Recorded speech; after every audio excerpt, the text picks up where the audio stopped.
Bismillahirrahmanirrahim. Assalamualaikum warahmatullahi wabarakatuh. Ahlan bikum min jadid di dalam Ramadan series kita dengan tema Beningkan dari Hati. Kita masih membahas, ini adalah episode terakhir di YouTube, membahas tentang tafsil madakhil syaitan ilal qalb, penjelasan tentang jalan-jalan masuknya syaitan ke dalam hati, supaya syaitan mengendalikan hati kita, akhirnya mengendalikan diri kita secara utuh. Seperti kata Syekh Said Hawa, bahwa hati itu adalah bentengnya kita. Kalau benteng sudah dikuasai oleh syaitan, maka diri kita seutuhnya dikuasai oleh syaitan. Sehingga kita harus hati-hati menutup celah-celah dan pintu-pintu masuknya syaitan ke dalam benteng hati tersebut. Nah, di antara madakhil atau celah dan pintu masuknya syaitan lainnya adalah al-jahl, kebodohan teman-teman, atau al-awam, keawaman kita terhadap ilmu agama khususnya. Kenapa kebodohan ini menjadi jalan masuknya syaitan? Karena orang yang awam, yang bodoh, yang tidak punya ilmu itu cenderung melakukan sebuah kesalahan dan dia mempertahankan kesalahannya.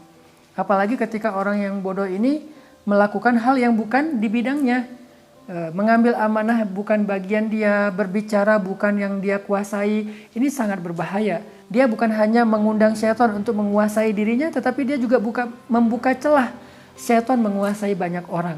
Makanya ketika orang yang tidak punya ilmu bicara tentang agama, lalu dia mengeluarkan fatwa sesukanya dia, senyamannya dia, lalu fatwa itu menyesatkan banyak orang, maka ini sebuah madakhilus syaitan yang paling berbahaya, pintu masuknya syaitan yang paling berbahaya, yang merugikan dirinya dan orang lain. Maka solusinya apa? Ya belajar. Kita harus belajar. Jangan malu untuk mengatakan Allahu a'lam. Saya nggak tahu, jangan malu. Daripada kita mengatakan memaksa untuk menjawab, lalu nanti kita akan membuat orang celaka, bahkan kita harus mempertanggungjawabkannya di hadapan Allah, itu lebih berat lagi teman-teman.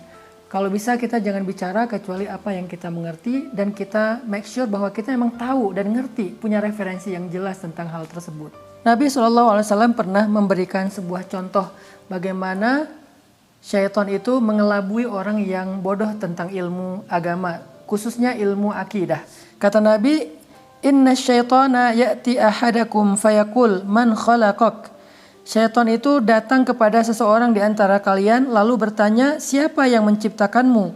Fayaqul, "Allah tabaraka wa ta'ala." Orang itu menjawab, "Allah yang menciptakan aku." Lalu syaitan bertanya lagi, "Man khalaqallah?" Siapa yang menciptakan Allah? Fa idza wajada ahadukum dzalika falyakul amantu billahi wa rasulih fa inna dzalika yudhibu an. Kalau seseorang merasakan itu di dalam pikirannya, ada pertanyaan siapa yang menciptakan saya? Kemudian kita menjawab sendiri Allah yang menciptakan saya. Lalu muncul lagi pertanyaan, lalu siapa yang menciptakan Allah? Kan suka ada kayak gitu ya, pertanyaan-pertanyaan yang sok kritis dan nakal tentang akidah, tentang kebesaran Allah. Kalau muncul pertanyaan-pertanyaan yang syubhat kayak gini dalam hati kita, kata Nabi, maka katakan amantu billahi wa rasulih, aku beriman kepada Allah dan Rasulnya, sehingga pertanyaan itu akan hilang dari pikiran kita. Kenapa? Karena itu adalah jalan masuknya syaitan untuk mengelabui pikiran kita, karena syaitan tahu keterbatasan ilmu kita. Yang terakhir teman-teman, jalan masuknya syaitan ke dalam hati manusia adalah su'udzon, berburuk sangka. Allah Subhanahu wa taala berfirman, "Ya ayyuhalladzina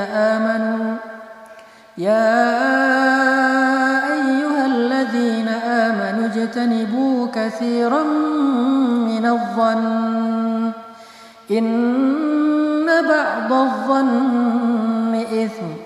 Wahai orang yang beriman, jauhilah sebagian besar dari persangkaan, karena sesungguhnya sebagian dari prasangka itu adalah dosa. Surat Al-Hujurat ayat 12. Prasangka itu seringkali menjadi jalan masuknya syaitan untuk membisikkan hal-hal yang buruk di dalam pikiran dan hati kita.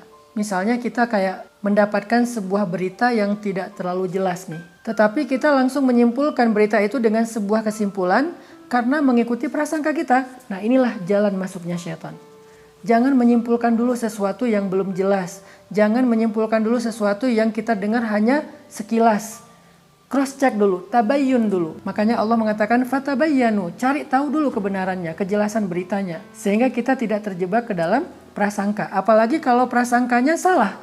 Benar aja kadang-kadang dosa, apalagi salah. Itu akan membuat kita akhirnya menyebarkan fitnah, menyebarkan hoax. Maka solusinya adalah cari tahu kebenaran secara lebih kritis. Milikilah kemampuan analytical thinking atau berpikir secara analisis. Supaya kita menganalisa informasi. Ini benar nggak ya? Ini benar nggak ya? Compare, bikin perbandingan antara satu sumber dengan sumber yang lain. Sehingga kita tidak terbawa arus. Apalagi sekarang kita mudah sekali mendapatkan berita dan informasi di sosial media. Bahkan banyak dari kita yang kadang-kadang ketika dapat sebuah posting, ada kecelakaan misalnya ya. Ada tawuran, ada apa gitu ya, viral. Si yang punya akunnya tuh nggak ngejelasin gitu secara lebih jelas di captionnya ini di mana, kejadiannya, kronologisnya kayak gimana, nggak jelasin. Akhirnya kita mencari beritanya di mana? Di komen. Kita lihat komen-komen orang. Kayak misalnya yang paling gampang gini sih, ada film, adegan film bagus gitu kan. Kita kan penasaran itu film apa sih? Cari judul filmnya di mana? Di komen. Oh ternyata ini film A, film B, dan seterusnya. Gitu juga dengan berita. Nah karena saking mudahnya kita mendapatkan informasi tapi referensinya nggak jelas, maka kita harus lebih analytical thinking, lebih menganalisa lagi dalam menalar sebuah berita. Nggak boleh sembarangan kita menerima. Apalagi berita politik, berita yang sifatnya sosial, sehingga kita akhirnya mudah menyimpulkan lewat prasangka kita. Wah dasar suaminya jahat ninggalin istrinya, dasar istrinya selingkuh, dasar pemerintah begini, dasar ulama begitu, dan seterusnya.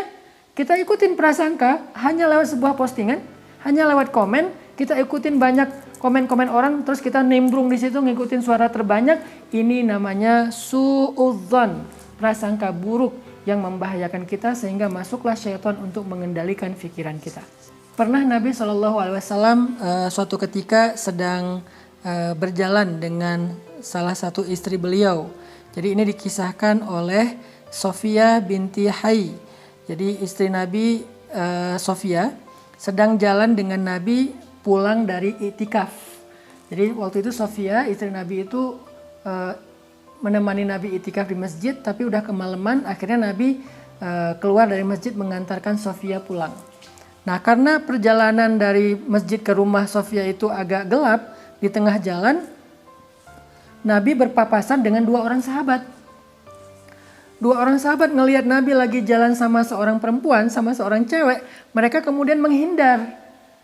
Karena mereka takut Nabi merasa malu ketahuan jalan dengan cewek. Akhirnya mereka menghindar masuk ke sebuah gang. Nabi tahu ada mereka, akhirnya Nabi memanggil. Kesini dulu kata Nabi. Ini adalah Sofia istri aku bukan jalan sama orang lain yang bukan mahram aku gitu. Kemudian sahabat ini mengatakan, ya Rasulullah, gak mungkin kami berpikir yang macam-macam tentang engkau. Maka Nabi SAW kemudian menjawab, inna syaitana yajri min ibni adam majrad dam minal jasad.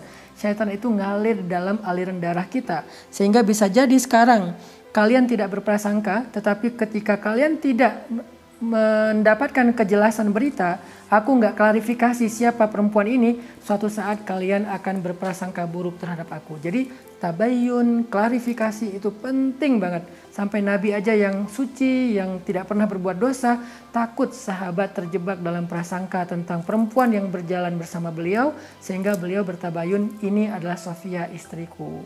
Bagaimana dengan kita? Keharusan kita untuk tabayun atau mengklarifikasi sebuah berita menjadi sangat darurat sehingga kita tidak terjebak di dalam bisikan-bisikan syaitan yang membuat prasangka-prasangka buruk kita terhadap orang lain.